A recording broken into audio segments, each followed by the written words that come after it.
How can direct instruction impact student learning and growth? Where are schools going wrong with technology in the classroom today? And is it possible for every student to succeed without lowering expectations? Welcome back to another episode of the Teachers on Fire podcast, airing live on YouTube most Saturday mornings at 8 a.m. Pacific and 11 a.m. Eastern. My name is Tim Cavey, and my mission here is to warm your heart, spark your thinking, and ignite your professional practice. Today's Teacher on Fire is Dr. Zach Groshell. Zach is a highly distinguished teacher, instructional coach, and education consultant. Based in Seattle, he works with schools nationwide and internationally to develop high-quality instruction based on the science of how kids learn.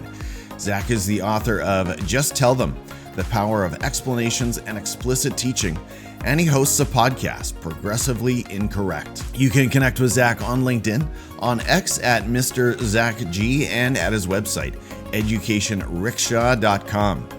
Zach, thank you so much for coming on the show today, my friend. Are you ready to light it up? I'm ready. Let's go. All right. That's the kind of energy I love to hear. So let's talk about your book, Zach. I'm still relatively new to your content and coming into this conversation as a learner, definitely as a learner. I'm going to say that right off the top. It's been about a year since you published Just Tell Them, The Power of Explanations and Explicit Teaching. So for those unfamiliar with your work, give us your main thesis in the book. It's simply that, modeling to students, the demonstrating content to students is an important move in the repertoire of effective teaching. And for a long time, we've sort of downplayed that aspect of teaching. In the public, if you ask most people, you'd say, like, who are the teachers that were really important to you? And of course, they're the ones that motivated you, the ones that built relationships with you. But if you really ask, who kind of got you over the line, who was there the most support for you? It was that teacher who could just explain things in extremely, extremely straightforward ways that could make content just feel extremely easy to you. And yet we sort of live in the sort of a dominant paradigm in education, in that if I try to withhold my knowledge and try to reduce the amount of teacher explanation in my lesson, then I'll sort of pass it over to the students and they can inquire into the content more, discover the content more. And the evidence doesn't support that. And so we can dive into that. But the whole idea of sort of the teacher being a guide on the side and sort of minimizing their teacher talk really doesn't have an evidence base. It's more of a philosophical position in education. Yeah, so that's where I wanted to go next, is what are those practices that are most antithetical to what you are describing? Is it inquiry-based learning? And I wonder if you would put project-based learning in that conversation. How do you see the practices that really run against what you're describing? Yeah, I mean, these are all labels or names for types of teaching, and they're really ill-defined in the first place. We're talking about anything with the word based in it, usually inquiry-based and discovery-based and so on. You can it's better to look at characteristics of instruction is the first thing. Take off the sort of the labels and the sort of academic clutter there and garnishes, which base should I chase now? And look at the characteristics of the instruction. And if the instruction includes some of the key ingredients that have been found in the science of learning, which is just a body of knowledge based on strong research designs, you'll find that great instruction, effective instruction, includes modeling in small steps. So very sort of stepwise type of teaching. It involves lots of feedback, including corrective feedback, not just allowing students to sort of live in a misconception. It includes space practice and repetition, and lots of questions, juicy questions that get kids thinking. And you sort of put that together into a repertoire of teacher behavior, and you get a pattern that they first started calling direct instruction with a capital DI, and then they changed it to lowercase capital DI, but it was largely the same thing, minus a few other elements. And nowadays we call that pattern of generic teaching practices that are very, very highly effective, explicit instruction or explicit teaching. It doesn't really matter the labels, though. They include those key ingredients, and they include the role of the teacher being extremely important in imparting knowledge, in guiding the learning process, in telling the kids what we're learning today and making sure they all get there, not just the ones that came to school already knowing it. So, yeah. Let's zero in on one of those elements that really works in the classroom, according to you, and that is examples and non-examples. How are teachers sort of missing an opportunity by not making better use of these? I think most teachers know you're supposed to, give a load of examples and probably include non-examples. It's just very hard to plan everything and you just put all of the parts together on your own, right? So sometimes there's something missing. And I'll go into a classroom and I'll see that the teacher's describing the idea, but then, in a number of words, they're kind of explaining around the edges what it is in the kind of abstract.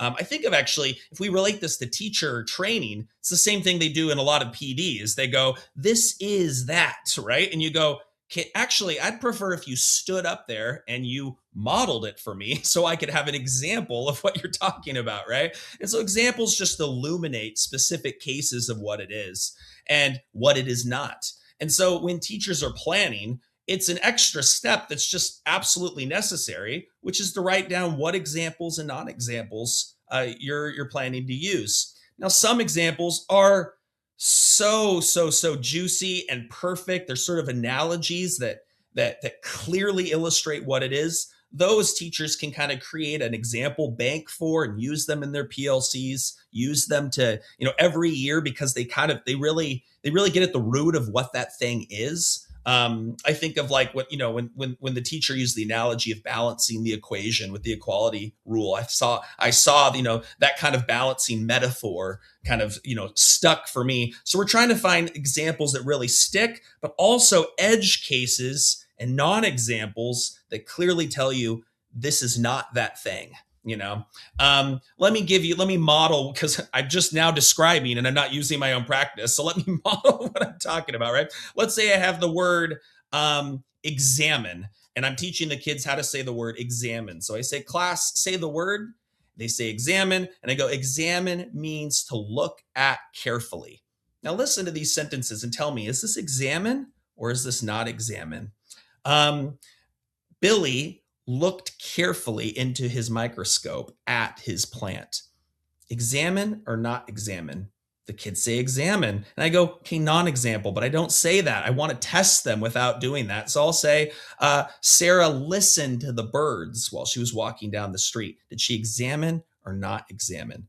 They say not examine. And you basically need to slowly develop their schema, their understanding of the boundaries of that word examine through an example and non-example sequence. It's extremely powerful. Do you use the language of success criteria, Zach? You mean for like planning a lesson and so on? Yeah, when you tell students like this is the activity, this is the learning activity, and you're going to be creating this product, and here is the criteria that defines proficiency today. Is that the kind of language that you use or recommend? Yeah, but absolutely. But oftentimes what I'm advocating for teachers is not to really create sort of start with the assignment or start with the activity. What they really need to do is start with what is it they're supposed to learn. And once what that behavior is from the student, the measurable, observable skill, I'll say, this is the success criteria for achieving that skill. It includes sort of these kind of descriptors of what it is. I'm also just like kind of on a side note, I get really, I'm on teacher's side on this one. I get really tired of sort of the admin kind of leadership tick box type of checklist type of approach we have in many schools, where they'll come in and they'll look at the board and they'll see, is the learning objective written a certain way? Are the success criteria written a certain way? And fine, if that's how you want to do it. But often enough, that ends up being a proxy for these leaders for great instruction. And there's so much more to how you prepare your board than just the learning objectives and success criteria. Just as an aside, a slight annoyance in favor of teachers who have had that kind that kind of admin bureaucratic formality, hoisted upon them, when there's a lot more to teaching than that. I agree. And I think I heard you say I listened to a few of your podcasts this week, and I heard it said that a good portion of the power of that learning target is actually just for the teacher to have clarity on what it is I'm trying to get students to learn in this lesson. Well, Zach, you advocate for teaching to a group of students rather than trying to tailor to individuals. So depending on how this lands, this could be really sacrilegious in education right now. Talk more about this idea.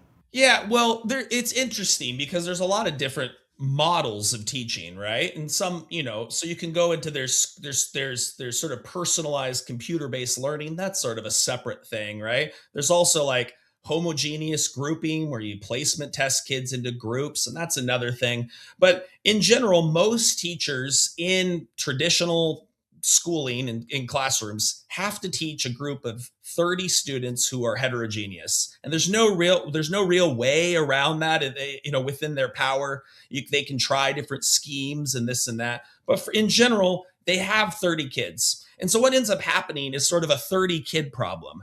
I could try to splinter up my class and teach individuals, and it just doesn't work. Like logistically, it doesn't work. You see a lot of classrooms where they say, okay, here's several worksheets, and now you need to go do that. And I sort of bop around to different kids, and guess what? I'm sort of not supervising each of them, and their behavior is kind of popping off. Or the kids are pretty good. I live in a nice upper class area. They're doing fine, but they're still not getting enough explanation and feedback and questioning and examples. They're sort of getting a lower dose of all of these really great ingredients, and they're spending a lot of time just working by themselves, right? And so, and I see this too with a lot of times teacher teaches everybody and then goes around and tutors one kid at a time. About 3 kids in, the rest of the kids are done, and then the teacher needs to come back, and she only met with 3 people anyway. And so the real key thing is to understand that, sort of take what Adam Boxer calls a class-wide view. Like, I have 30 kids. I can't really break many of these constraints. So a large portion of my teaching needs to be whole group, and I need to use things like whole class responses to make sure that I can get everyone responding at the rate that I need. Some of these whole class response systems include mini whiteboards. So if I say 3, 2, 1, show me, and I look, I get, just like in an LMS or an online platform, I get 30 responses. I don't just get 1 kid at a time. I can do things like choral response, which I used in the example, non-example thing, where they just respond on cue. I can have them all write down, and I circulate, and I look at all of their notebooks. And then this is the important thing. I see something that's wrong. I see another thing that's wrong that's the same thing. I stop myself, and I don't individually tutor kids. I bring them all back, and I go, I'm going to give everybody some feedback on this thing because I've seen a pattern. And if you start to conceptualize, or if you start to rethink kind of how we've been trained to think about teaching as, how do I get the maximum amount of explanation, feedback, questioning, and practice to everyone at any given time, you start to teach a different way. And it largely means going in and out of independent practice and whole class teaching, rather than creating like 15 different, competing schemes in the classroom, or rotating centers, or whatever else it is. Thank you so much for joining us this morning, educators. If you are finding value on the live stream or the replay, give the video a like.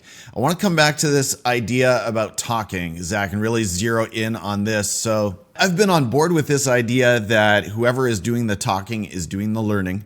Bring back, if you will, the proper place of teacher talk. Is it something we need to despise and get away from, or have we lost our way a little bit? I think we've certainly lost our way on this. I mean, it's not like an evidence-based assertion. Whoever is doing the talking is doing the learning. By the way, it's true that there's a lot of things that students do that don't involve teachers talking. For example, retrieval practice, that is extremely effective. And retrieval practice, for those who haven't heard the term, is simply that the students are given questions that they do have the prior knowledge to respond to answer, and they independently, unassisted, uh, recall from memory by either writing it down or saying it. And that is extremely effective for long-term retention, for transfer, for memory. And but there is another thing in the research around teacher talk that dispels this sentence just outright, which is called the worked example effect. When you give students a fully worked explanation, a step-by-step prompt of how to do something, and you have the student listen to it, study it, students learn more than the alternative, which is that they're doing all the work themselves. And this is an effect that goes back 2 or 3 decades now, that great explanations, step-by-step procedures of how to do something, having access to those is far superior than just doing it all yourself. And so this idea that whoever's doing the talking is doing learning is more like kind of a cutesy, kind of edu slogan for me than anything else, because there's empirical evidence to suggest that the teacher doing the talking at very critical and essential moments in the lesson helps students to do their own talking, but in more sophisticated ways. If that makes sense. Yeah. Yeah. And I should clarify too, you don't advocate for massively long lectures. You're advocating for a very interactive call and response kind of a format. So when you talk about teacher talk, I know it's not just the teacher sort of blathering on for 20 minutes, but a very engaged, very demanding, warm, demanding approach to student engagement, right? Yeah, I would call those minimal statements from the teacher, right? And it's far more interactive and it probably looks weird for a lot of teachers, especially who read the book and think he's talking about old school lecturing. I'm so excited to read this book. I've been doing that, and I go, I'm not on your side either, bud. There's a third way, and it's if you see enough examples of it, which we have a huge library of examples of this in Step Lab, which is the company I work for. But basically, a teacher says a very short statement like, the Egyptians, the Egyptians owned slaves, or the first pharaoh was, and they say, what was the first pharaoh? And you very quickly engage the student in either revoicing it or repeating it, or turning and talking at a very brisk pace about what was just said. And then we move to the next segment. And essentially you get what is an alternating principle. I say a little bit, you say something back. If you do the math on the amount of time in that part, we're talking about 50-50 sharing of the content and the student responding. But as the scaffolds are faded away, the student's doing all the work by themselves, and clearly the teacher is not saying anything. They're circulating, they're going tapping on papers, they're bringing up exemplars and doing, showing the class. And really, there's very little teacher talk at that point, and it's all student responses. But this is the pattern of explicit instruction that I'm describing. That people don't know what that entails is a problem for education, because it's the most effective methodology we found. And we should really probably follow the evidence and teach ourselves the definitions of the teaching methods that we're meant to use with students, to put it bluntly. Zach, is it possible for every student to succeed without lowering our expectations? And we can talk about behavior, we can talk about academics. There are different ways to look at that word expectations. But in general, how do you approach this question? In general, sky high expectations are extremely important, alongside high levels of support. And those two things are very confused by people in education. So everybody will say, I have high expectations for students. And no, they don't. You ask them, like, do you think that 100% of kids can get on level in this lesson? And they'll say, well, he and she can't. And they don't go into that situation going, I'm going to prove that wrong. I'm going to prove everyone wrong, that at the end of this lesson, I can get everybody on board.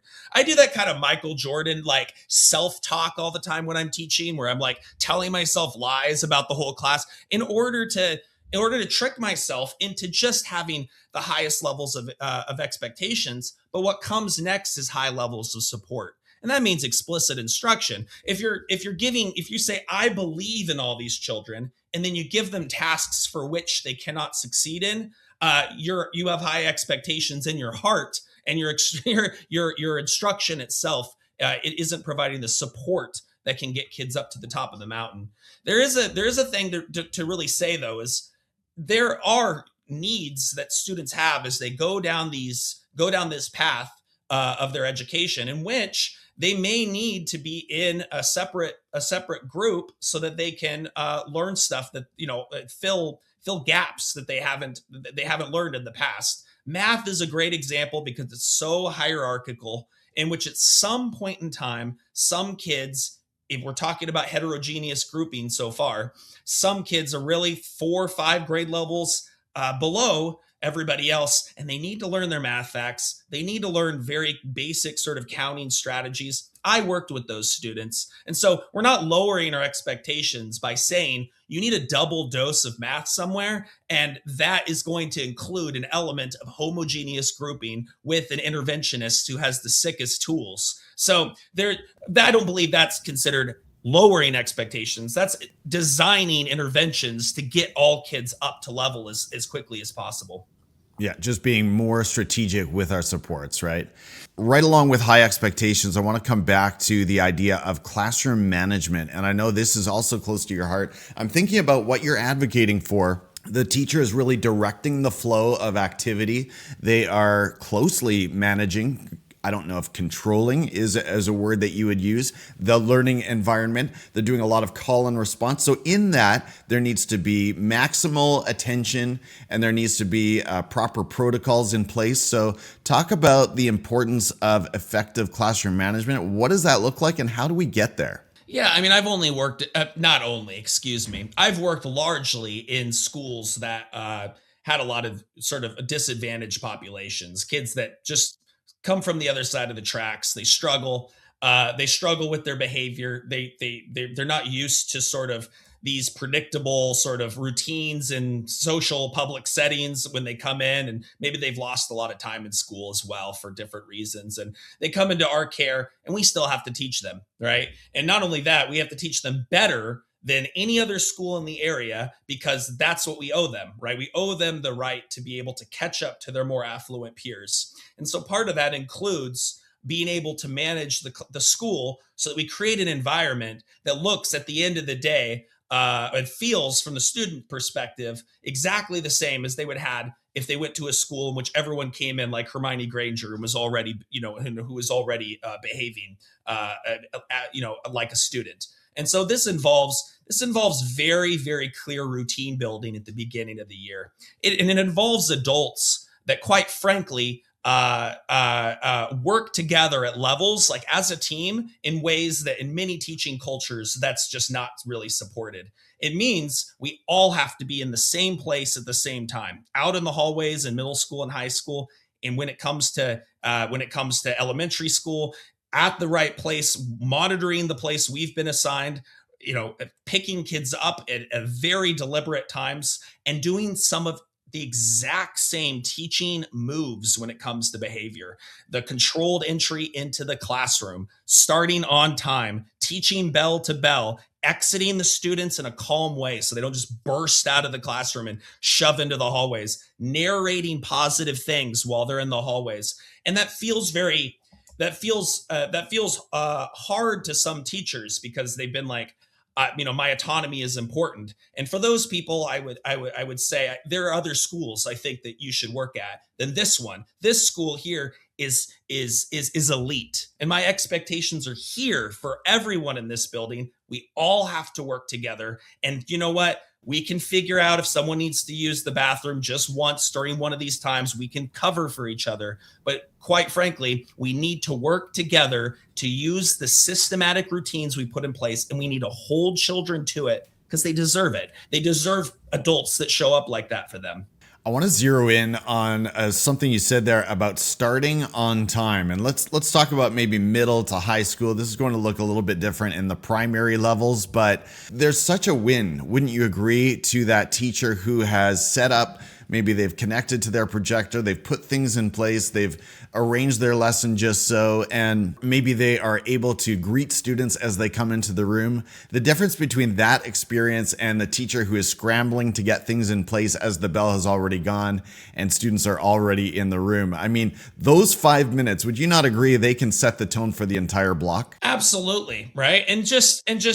Even just a little bit before that too, right? You go to schools and everyone's shoving each other into lockers and bashing each other. That space is very, very important. And we often rely way too heavily on these kind of go-getter loud voice teachers who are out in the hallways and they're doing extra to sort of, lock down parts of the hallways. And then there's other teachers that are inside constantly doing other things, scrambling to put stuff together. Well, what they're doing is they're undermining all of their colleagues when all of their colleagues' work, and that they're not following the system.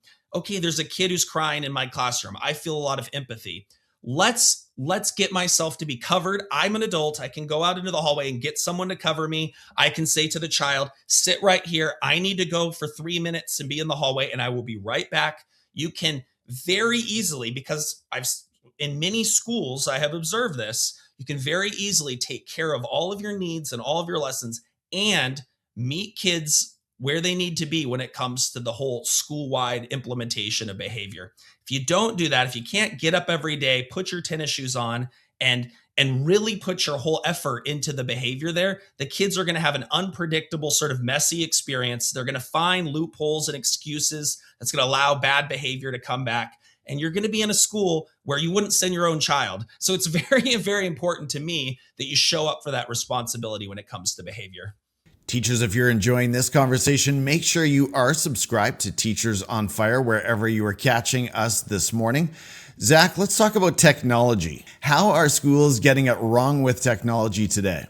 I think largely right now we just there's a camp of folks who have decided that these cheat bots, these chat bots and AI are essentially somehow good for kids, that they should use them to teach themselves things. They also sort of blindly may use Chat GPT to create lessons that are not quite that don't follow. I see Gene Tavernetti's in the audience. He's the last person you met. They don't follow a fast framework for how you align all the components of a well-structured lesson. So they're kind of deploying really weird kind of hallucinated garbage from ChatGPT and then trying to use it. And often we just try to use technology as a pacifier for children. Here, get on this, so that you sort of, with worksheets, we used to call those shut up sheets, right? Here you go, take this worksheet and then it'll placate you, will quiet you. We use technology that way. There is a model out there that I'd like to just talk about because people are very interested, which is called Time Back, which is in the alpha school, the alphaverse world right now, where I think they're getting all of this right. They use technology for direct instruction lessons. There are at mastery. So students at level to mastery. So students are placed in the correct levels, and they're taught with very systematic, direct, explicit ways. The technology itself is very, very good at picking up the behaviors of the students so that it's monitored, and the kids aren't using the videos, we know. If the kids aren't using the hints, we know. And this is sort of the personalized, everyone on a computer, headphones on, 2 hours, let's go for the core subjects. And then the rest of the day they spend working with kids in groups and so on. And so they're using technology in ways that are extremely innovative, because what they're essentially doing is putting into place the direct instruction method that I've been talking about so far into computers, and they have all of the behavior components that I just also mentioned that help to support the motivation. And so there are ways to use these things. I'm not sort of anti-tech. But I am anti sort of anything that doesn't get kids learning. And that's often what technology seems to kind of generate when it's used inappropriately.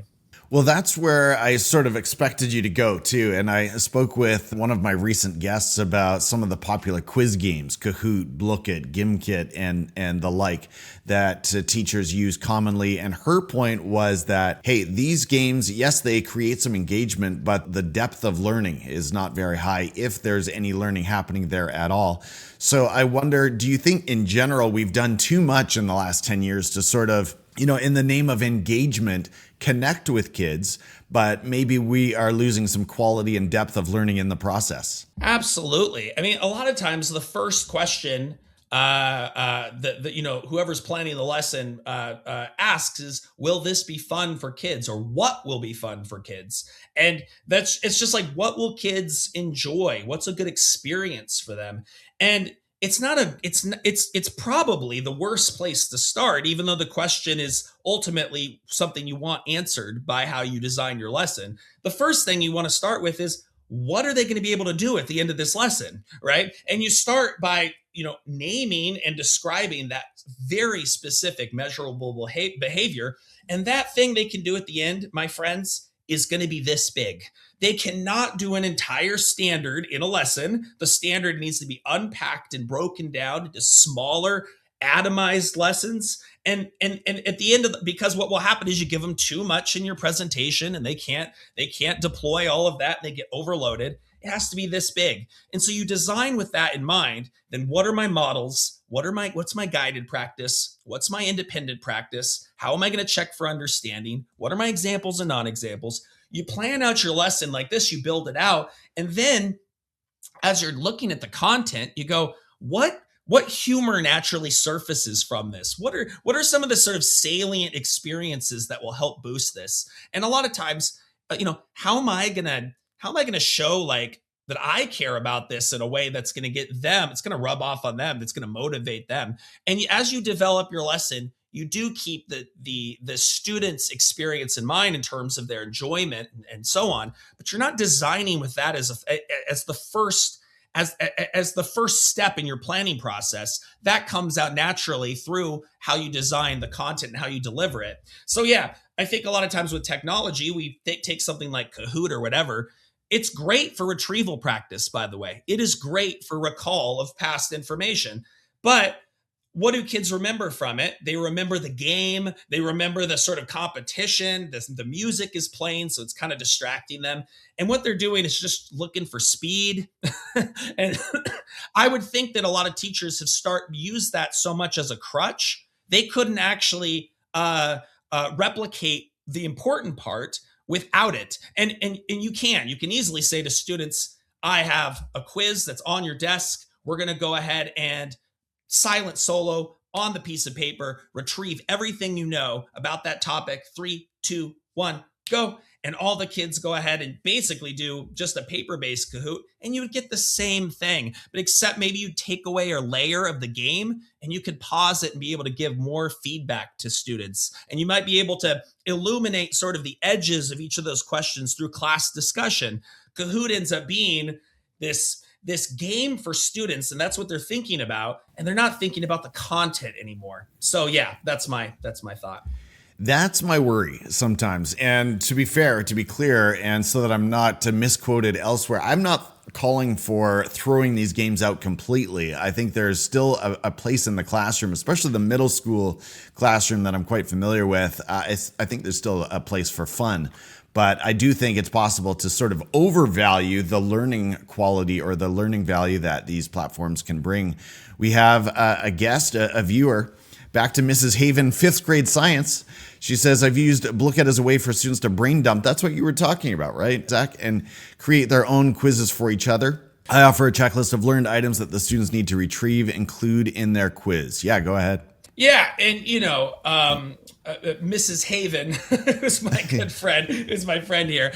She's one of the people that starts with the principles of learning science to sort of launch her teaching tasks. And so she understands brain dumps and two things and how you could use, for example, like note taking alongside sort of generative retrieval opportunities. And she has all of these modes of how to basically deploy as much retrieval practice as possible in her lessons. And this is one of the tools she uses. This is the thing, is that if you're thinking first about the learning, which everyone will say they're doing, but that's not necessarily the case when at the end of the day. If you start with the learning and knowing what works, worked examples, retrieval practice, space practice, then you design in that way, and then you go, yeah, let me use a technology-based tool to get that thing to happen in a really great way, and it works awesome. So it's kind of hard to say, like, I hate technology in this way. It's a bit more complicated than that. It needs to be used in a way that's aligned with how the science of learning what it implies for how we should teach. I do want to circle back to AI tools. So I'm curious, and just looking at some of your posts, you're definitely open, you're supportive of this idea of students engaging on AI platforms. You said for an hour or two, headsets, sort of. My picture is, and you correct me here, my picture is these platforms, these tools have an opportunity to really guide the students and meet them where they are in their learning as they support them toward mastery. So help me understand, like, are these platforms, and is that kind of a learning environment? We're talking laptops in classrooms, that kind of thing. Is that synonymous, or does that fit well with the direct teaching or direct instruction that you're calling for? Absolutely. It depends. It's all about design. People think about explicit instruction, direct instruction. They think, I'll just talk about capital DI, direct instruction. They think of it in terms of its delivery. Like, I do choral responses. I monitor with my head. I make sure that I give lots of praise during the lesson and so on. They think about the teacher's sort of visible behaviors, but really there's an underpinning architecture to that, which involves a design in which I don't let anything be ambiguous. I begin with really, an acquisition phase of really, really strong models and examples and diagrams and things like that. I slowly sort of, as I teach you those things, I'm checking with lots and lots of questions. And I make sure that you do things by yourself independently. And I give lots of corrective feedback. And I try to get you to fluency so that the sort of the skills that are the component skills that are in the complex skill are all taught to automaticity. All of these things I'm describing are, there's design books about them and so on. These have a digital counterpart. They don't need to be deployed in person. They can be deployed by an AI agent or AI-based tutoring system. The problem is we don't have those platforms necessarily that are AI designed or partnered with a human designed, and we're creating those things. And I think that they have a lot of potential for allowing students who have gaps, who fallen behind, to be able to catch up and get what they need, which is a huge problem with sort of the model of education in which we don't teach to mastery, and it's all students in large groups, all learning the same thing. Some kids are just falling behind every single year. They need more support. So that's where I see it being important. Yeah. As we start to land the plane, Zach, I know you've got your head in brain science, learning science all the time, cognitive development. Tell us, what's one idea that you'd like teachers to take away when it comes to the science of learning? Yeah, I mean, I think if you really sort of hone in on what I've said, we've talked about modeling and we talked about retrieval practice, worked examples, all of these things on their own are important. But what happens sometimes is that if you learn all of these components, which on their own are very important, and you put them all together, you end up getting kind of a Frankenstein type of teaching, which everything is just a different component. And what people, I think, can learn from the science of learning and what it implies for teaching is that this overall system that involves starting with the teacher and slowly shifts to the students doing the things independently, this gradual release kind of format that you will unite all of the parts and allows you to deploy a really sophisticated tool that enables all students to learn. When people embrace explicit instruction as the way to organize different random components we've learned from the science of learning, they get better results. And kids, they just feel all juiced up from all of the success that they get and all of the praise they get. Look at what I can do. I'm successful and I'm not asked to flounder and drown by myself in the discovery ocean. I can do it with a teacher who gives me high expectations, high support. And so I think embracing explicit instruction as the toolkit and as the way of sort of putting all these parts together really has helped my life, and I think teachers will find it very effective as well. Tell us about your work at educationrickshaw.com. Zach, what are some of the services that you are offering teachers over there? I mean, you can find me there, and you can see my blogs and my podcast. The podcast is called Progressively Incorrect, and we talk about a lot of these issues, which is, oh, thank you so much. I appreciate it. And we talk about, I talk about teaching in schools over there. And part of that inevitably ends up being like, how can we have you come and talk to us and work with our principals, work with our coaches? And that ends up being something that I end up doing for a living right now. And feel free to check it out, of course, but I'd just love to talk to you in general about how do we improve schools? What models of schooling have been really effective, and what are some of the ways to turn, these big ships that are large districts towards a teaching that is based and informed by the evidence we have around effective teaching. So yeah, I do appreciate this chance to talk about that. And I see just from the website that you offer a 2-day. Is that kind of your sweet spot to come into a school and go through 2 days on explicit instruction? Oh, and but I've done all sorts of models at this point. I'm going to be living in Gimli, Manitoba for a month for a residency this year. And so I've spent a week in Watertown, New York, multiple times. A lot of times it's just, I believe in the partnership model when it comes to consulting. I think consulting in general is just highway robbery for a lot of these folks. And so one of the things that I really want to do is make you feel like I'm employed by you, and that I will put everything I have into that work, and it will be tailored to the moment that you are in. And it is a partnership between folks who are trying to change lives, change kids' lives. This whole like song and dance consulting of walking in and giving a lecture about explicit instruction is not what I like to do. And that might launch a series of teacher interactions and things. But in general, how do we get into classrooms? How do we change the existing practices? How do we create the infrastructure that will allow this school to succeed? That's typically what it ends up being about. Zach, for those who are energized by your message and the message of hope, frankly, that you bring from revisiting some of the foundational aspects of our practice, how can we connect with you online? What are the best places to visit? Twitter, thank you so much for this screen. These right here on your screen will work. I'm on LinkedIn, I'm on Twitter, and you can find my brand new Substack where actually I am talking a lot more about what learning science what it implies for apps, because in the AI world, there are ways that we can develop applications that are based on direct instruction and science and learning principles. So I'll be talking about that. And you can check out my book, Just Tell Them.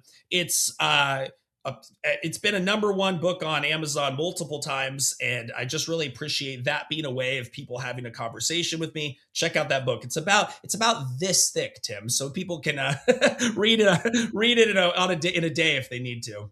Well, truthfully, Zach, I've got it. I've had it since September on my Kindle, and it's in the turnstile of books. And I don't know if you are like me at all, if it connects with your experience, but I'm looking forward to getting to it. And having met you in real time and heard more about what you're all about, I'm energized to get into it. So I'll be sharing out some highlights as I go through the book. And I'm looking forward, frankly, to following you a little more closely on X and some of the other places that you mentioned. So thank you so much. This has been fun and encouraging. Zach, thank you for sharing your early morning. I know you and I are both on the Pacific, so this is that's no small task to get up this early. Thank you so much. Teachers on Fire, I'm your host, Tim Cavey, and I'm so grateful that you too decided to spend some of your day listening to this episode. I hope that in some way the content you heard today from Zach Groshell sparked your thinking and ignited your practice. And I'll meet you next week right here on the Teachers on Fire podcast. Take care, everyone, and have a great week. Bye-bye.